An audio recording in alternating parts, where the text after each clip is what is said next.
మత్స్యకారుల ప్రయోజనాలను కాపాడడంలో రాజీ పడే ప్రసక్తే లేదని సర్వేపల్లి ఎమ్మెల్యే సోమిరెడ్డి చంద్రమోహన్రెడ్డి తెలిపారు. అక్రమ వేట నిరోధానికి పటిష్ట చర్యలు తీసుకుంటున్నామని, మత్స్యకారులందరూ ప్రశాంతంగా ఉండాలని ఆయన కోరారు. ఏ సమస్య వచ్చినా నేరుగా సీఎం చంద్రబాబుతోనే కలిసి మాట్లాడించి పరిష్కారం చూపుతామని సోమిరెడ్డి హామీ ఇచ్చారు. ఇప్పటికే సముద్రంలో గస్తీకి 4 హైస్పీడ్ బోట్లు కొనుగోలుకు ఆదేశాలు జారీ చేశామన్నారు. నెల్లూరు పొదలకూరు రోడ్డులోని ఆయన నివాసంలో మీడియాతో మాట్లాడారు.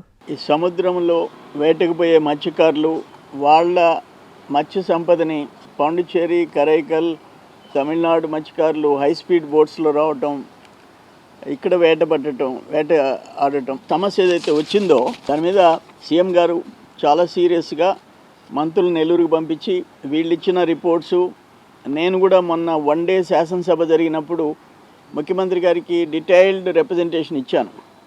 వెంటనే అక్కడున్న సీఎం సెక్రటరీ రాజమౌళి గారిని పిలిచి దీని మీద యాక్షన్ టేకన్ రిపోర్ట్ నాకు అప్డేట్ చేయండి, డీప్గా దీన్ని పరిశీలించండి అని కూడా ఒక డైరెక్షన్ ఇచ్చాడు. ఇప్పుడు దాని పర్యవసానం ఏంటంటే, ఇప్పుడు commissioner of fisheries, collector, police శాఖలతో కలిసి టాస్క్ ఫోర్స్ ఏర్పాటు చేశారు. తమిళనాడు, పుదుచ్చేరి ప్రభుత్వాలకి మన గవర్నమెంట్ నుంచి కమిషనర్ ఫిషరీస్ వీళ్ళందరూ కూడా ఇంటరాక్ట్ అయినారు. వాళ్ళకి రిటర్న్గా లేఖలు పంపించారు. మరైన్ ఫిషరీస్ రెగ్యులేషన్ యాక్ట్ ప్రకారం కఠిన నిబంధనలతో ఆ ప్రక్రియ కొనసాగుతుంది. ఇతర రాష్ట్రాల్లో అక్రమంగా ప్రవేశిస్తే జరిమానాలు విధించేందుకు ప్రతిపాదన పంపించారు.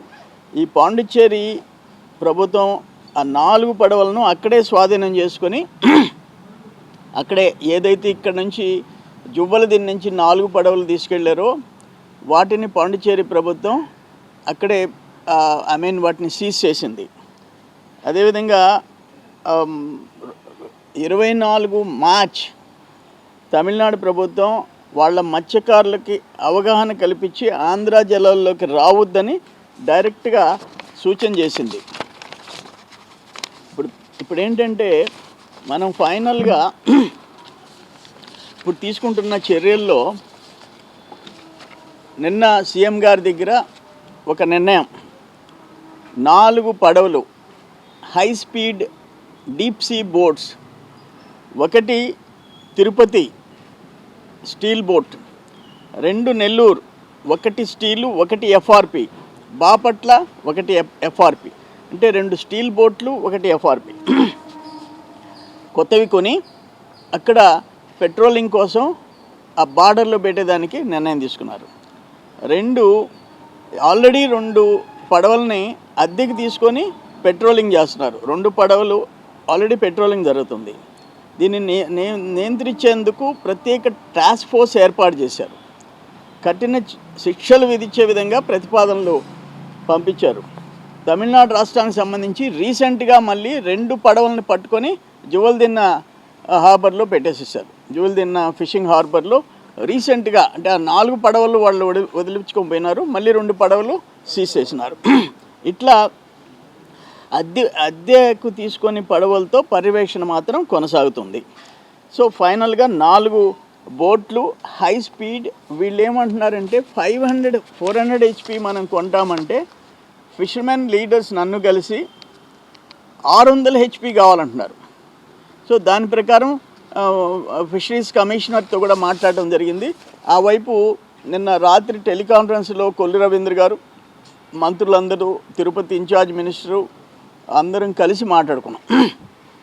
సో అది కూడా 600 HP ఇంజన్ పెట్టి ఆ హై స్పీడు బోట్లతో వాళ్ళ అక్రమ ప్రవేశాన్ని నిలవరించేదానికి ప్రయత్నం చేస్తున్నాం. ఇంకోటి ఏంటంటే, నేలటూరు జెట్టి కింద స్ట్రక్చర్ మాత్రం కంప్లీట్ అయింది.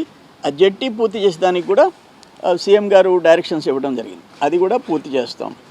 అట్లే పులికాట్ లేక్, ఆ పూడిపోయిన ఆ సరస్సుని ఆ పూడికి తీసేదానికి దాదాపు 50 చిల్లర కోట్లు శాంక్షన్ అయి ఉంది. ఇంకొక 100 కోట్లు కావాలా. దాని విషయంలో కూడా ముఖ్యమంత్రి గారు సీరియస్గా డైరెక్షన్ ఇవ్వడం జరిగింది. పులికాట్ లేక్లో పూడిక తీయటం పనులు మొదలవుతాయి వీలైనంత తొందరలో. నేలటూరు జెట్టి కంప్లీట్ చేసుకుంటాం. ఫిషింగ్ హార్బర్స్ ఏవైతే ఇన్కంప్లీటెడ్గా ఉన్నాయో వాటి మీద కూడా వర్క్ స్టార్ట్ చేసి కంప్లీట్ చేయాలని చెప్పేసి సీఎం గారు డైరెక్షన్ ఇచ్చారు. ఇప్పుడు మీరు చూశారు 2015లో శాంక్షన్ అయిన జువల్దిన్న ఫిషింగ్ హార్బర్ అంటే సెంట్రల్ గవర్నమెంట్ సపోర్ట్తో సెంట్రల్ గవర్నమెంట్ ఫండింగ్తో అది పూర్తయింది జువల్దిన్న హార్బర్. దాన్ని ఒక కంపెనీ సాగర్ ఆ కంపెనీ పేరుంది సాగర్ డిఫెన్స్ ఇంజనీరింగ్ కంపెనీ. దానివల్ల జువల్దిన్న హార్బర్కి దాన్ని ప్రైవేటైజ్ చేస్తారు, మత్స్యకారులకు ఇబ్బంది అనే క్వశ్చనే లేదు. దాన్ని క్లియర్గా డైరెక్షన్ ఇస్తున్నాం. మత్స్యకారులు ఎలాంటి అనుమానాలు Juvvaladinne harbour fishing harbour total dedicated to ఫిషర్మెన్నే దాన్ని వాడుకుంటారు. ఈ సాగర్ డిఫెన్స్ సంబంధించిన కంపెనీ వల్ల ఇంకా లేటెస్ట్ టెక్నాలజీ అది మత్స్యకారులకు ఉపయోగపడద్ది, రాబోయే యువతకి ఉపయోగపడద్ది. దానికిను ఫిషింగ్ హార్బర్కి ఎలాంటి ఆటంకం లేదనే విషయాన్ని కూడా మేము క్లారిఫై చేస్తున్నాం. అల్టిమేట్గా ఏంటంటే 164 గ్రామాలు వీళ్ళందరూ మత్స్యకారుల గ్రామాలకు సంబంధించి 164 గ్రామాలు ఉన్నాయి. వీళ్ళు వాళ్ళ విషయంలో రాజీ పడే ప్రసక్తి లేదు. వాళ్ళ భవిష్యత్తు వాళ్ళకి రిక్వైర్మెంట్ ఇప్పుడు అంతెందుకు హాలిడేస్లో మత్స్యకారుల కుటుంబానికి 20,000 రూపాయలు కూటమి ప్రభుత్వం ఇస్తుంది. అంతకుముందు 10,000, ఇప్పుడు 20,000 రూపాయలు ఇస్తున్నాం, డబుల్ చేసాం. అట్లా ప్రత్యేక శ్రద్ధ తీసుకుంటాం. మాకు ఒక అటాచ్మెంట్ ఉంది, మత్స్యకారులతో ఒక అటాచ్మెంట్ ఉంది. వాళ్ళ విషయంలో రాజీ పడే ప్రసక్తి లేదు. వరుసగా అక్కడ 4 డీప్ సీ హై స్పీడ్ బోట్లు విత్ స్టీల్ స్ట్రక్చర్ 2, మిగతా 2 ఇట్లా అన్ని విధాల వాళ్ళ విషయంలో మిగతా 2 ఎఫ్ఆర్పి మోడల్, దాంతో 600 HP వాళ్ళు అడిగారు. దాన్ని కూడా fishing commissioner fisheries 600 HP horse power మోటార్లు పెట్టేదానికి, ఆ పడవ పెట్టేదానికి కూడా ఆ ప్రయత్నం కూడా మొదలైందని చెప్పేసి నేను మనవి చేస్తున్నాను. నేలటూరు జెట్టి తొందరలో కంప్లీట్ చేస్తాం.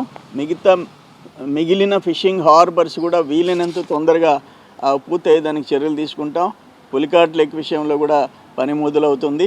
ఇవన్నీ మత్స్యకారుల భవిష్యత్ దృష్టిలో ముఖ్యమంత్రి చంద్రబాబు నాయుడు గారు నిర్ణయాలు తీసుకోవటం జరిగింది అని చెప్పేసి నేను తెలియజేస్తున్నా. రిటర్న్గా లాస్ట్ 10 days నుంచి మన ప్రభుత్వ అధికారులు, పాండిచ్చేరి, తమిళనాడు అధికారులు పూర్తిగా చర్చల్లో ఉన్నారు. వాళ్ళ కరస్పాండెన్స్ కూడా జరుగుతూ ఉంది. దాంట్లో భాగంగానే పాండిచ్చేరి ప్రభుత్వం ఆ జువ్వలదిన్నె నుంచి వదిలించుకోబోయిన 4 బోట్లని మళ్ళీ అక్కడ బంధించడం జరిగింది. వాళ్ళు క్లియర్గా తమిళనాడు ప్రభుత్వం కూడా ఆంధ్ర బార్డర్లోకి ఎంటర్ అయ్యేదానికి లేదని చెప్పేసి క్లియర్ డైరెక్షన్ ఇచ్చింది. ఇదంతా ఏంటంటే సెంట్రల్ గవర్నమెంటు శ్రీలంక నుంచి బార్డర్ నుంచి ఈ మత్స్యకారులు మన సైడ్ వేటకు వస్తున్నారని, శ్రీలంక బార్డర్ నుంచి. అప్పుడు ఏంటంటే 4 పడవలు మొత్తము ఫండింగ్ సెంట్రల్ గవర్నమెంట్ చేసి 400 crores 400 కోట్ల రూపాయలు ప్రత్యేక ప్యాకేజ్ ఇచ్చి డీప్ సీ ఫిషింగ్ పడవల్ని ప్రోత్సహించింది. అంటే ట్యూనా లాంగ్ లైన్ పడవల్ని ప్రోత్సహించింది కేంద్ర ప్రభుత్వం శ్రీలంక నుంచి మత్స్యకారులు వేటకి రానికుండా చేసేదానికి. దురదృష్టం ఏంటంటే అవి పాండిచ్చేరి తమిళనాడు వాళ్ళకి ఇచ్చింది. ఇది క్లియర్గా చదివి వినిపిస్తుంది. తమిళనాడు పుదుచ్చేరి మత్స్యకారులు శ్రీలంక సరిహద్దు వద్ద తరచూ సమస్యలు ఎదుర్కొంటున్న తరుణంలో దీనికి పరిష్కారంగా కేంద్ర ప్రభుత్వం 400 కోట్ల ప్యాకేజ్ ఇచ్చి deep sea fishing tuna long line పడవల్ని ప్రోత్సహించింది. ఆ పడవలు తీసుకొని వచ్చి వీళ్ళు ఏం చేస్తున్నారు, పాండిచ్చేరి తమిళనాడు వాళ్ళు ఆంధ్రాలోకి ఎంటర్ అయ్యి ఆంధ్ర మత్స్య సంపదని ఆ పడవలు 400 కోట్ల రూపాయల విలువైన పడవల్ని మన దాంట్లో తీసుకొచ్చి అక్రమంగా వేట చేస్తున్నారు. సో జరిగింది ఇది. సో ఇప్పుడేంటంటే మనం కూడా నెల్లూరు, ప్రకాశం, బాపట్ల మత్స్యకారులు తమిళనాడు, పుదుచ్చేరి పడవల్లో సిబ్బందిగా చేరిపోయినారు. ఎప్పుడైతే మన దగ్గర మత్స్య సంపద వాడొచ్చి దోచుకోపోవటం, మనకి అవసరమైన ఎక్విప్మెంట్ లేకుండా పోవటం, మనవాళ్ళు కూడా దాంట్లో బోట్ డ్రైవ్ చేయటము, వేటకు పోవటం అనే పరిస్థితి వచ్చింది. ఇప్పుడు అన్నీ కంట్రోల్ చేసి ఇప్పుడు ఆ రిపేర్లో ఉన్న ఈ బోట్ల విషయం 18 రిపేర్లో ఉన్నాయి. లాస్ట్ 5 years వైసీపీ గవర్నమెంట్ అసలు పట్టించుకోలే. వాటిని కూడా రిపేర్ చేయించి 2 సిబ్బంది ఖాళీలు ఎక్కువ ఉన్నాయి, వాటిని కూడా వీలైనంత ఫిలప్ చేసేదానికి ప్రభుత్వం నిర్ణయం తీసుకుంటుంది. నేను అల్టిమేట్గా ఏం చెప్తున్నానంటే, ఈ శ్రీకాకుళం వరకు ఉండే మత్స్యకారులు వాళ్ళ విషయంలో రాజీ పడే 1,88,000 మత్స్యకారులు జీవనాధారం పొందుతున్నారు. మన రాష్ట్రంలో 1050 కిలోమీటర్లు తీర ప్రాంతం ఉంది. సముద్రంలో 12 నాటికల్ మైళ్ళు అంటే 22 కిలోమీటర్ల వరకు రాష్ట్ర జలాలు ఉంటాయి. సో వీటి విషయంలో వేటకి వాళ్ళ సంపద మన మత్స్యకారులు ఆ సంపదని, ఆ మత్స్య సంపదని వేటలో సంపాదించుకునే విషయంలో రాజీ లేకుండా చర్యలన్నీ తీసుకుంటాం. నేను మత్స్యకారుల సంఘాలకి, వాళ్ళ నాయకులకి, కాపులకి, వాళ్ళందరికీ కూడా చెప్పేది ఏంటంటే, మీరు కూడా పీస్ఫుల్గా ఉండండి.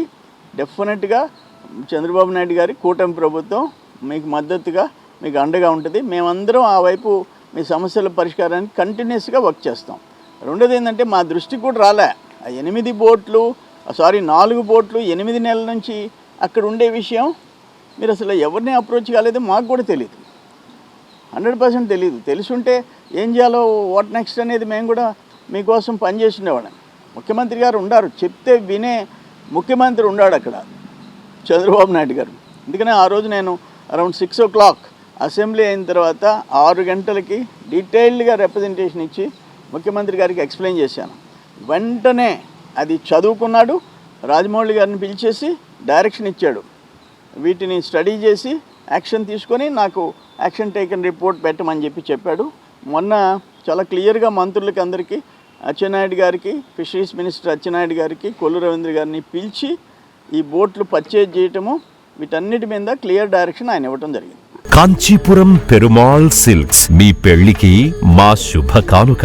పెళ్లి పవిత్రమైన శుభ సందర్భం. ఆ రోజున ప్రతి అంగి, ప్రతి చీర మీ కలల మాదిరిగానే ప్రత్యేకంగా చూడాలి. కంచి పట్టు చీరలు ఒక్కో నూలు పోగుతో అద్భుతమైన సంప్రదాయాన్ని, రాజసాన్ని నేసిన నెమలి రెక్కల వంటి అందమైన చీరలు. ఖచ్చితమైన కంచి శైలి కోసం కంచి వెళ్లాల్సిన పని లేదు. మీరు కోరుకునే అసలైన అపురూపమైన కంచి చీరలు ఇప్పుడు కాంచీపురం పెరుమాళ్ సిల్క్స్ లో 1+1 మగ్గం ఫోల్డ్ పట్టు శారీస్ 900, 1+1 సాఫ్ట్ సిల్క్ పట్టు శారీస్ 2500, 1+1 సాముద్రిక పట్టు శారీస్ 3500, 3 కంచి పట్టు శారీస్ 4500, 3 సిల్వర్ జరీ పట్టు శారీస్ 5000, 1+1 డిజైనర్ మగ్గం బ్లౌజ్ వర్క్ పట్టు saris 6000, party wear dresses, crop tops, 3 pieces dresses మరియు డ్రెస్ మెటీరియల్ పై అప్ టు 30% వరకు స్పెషల్ డిస్కౌంట్. మీ జీవితంలో జరిగే మధురమైన పెళ్లికి అసలైన కంచి సంప్రదాయం మీ సొంతం చేసుకోండి. Kanchipuram Perumal silks, women, men, kids, Annamayya circle, Nellore.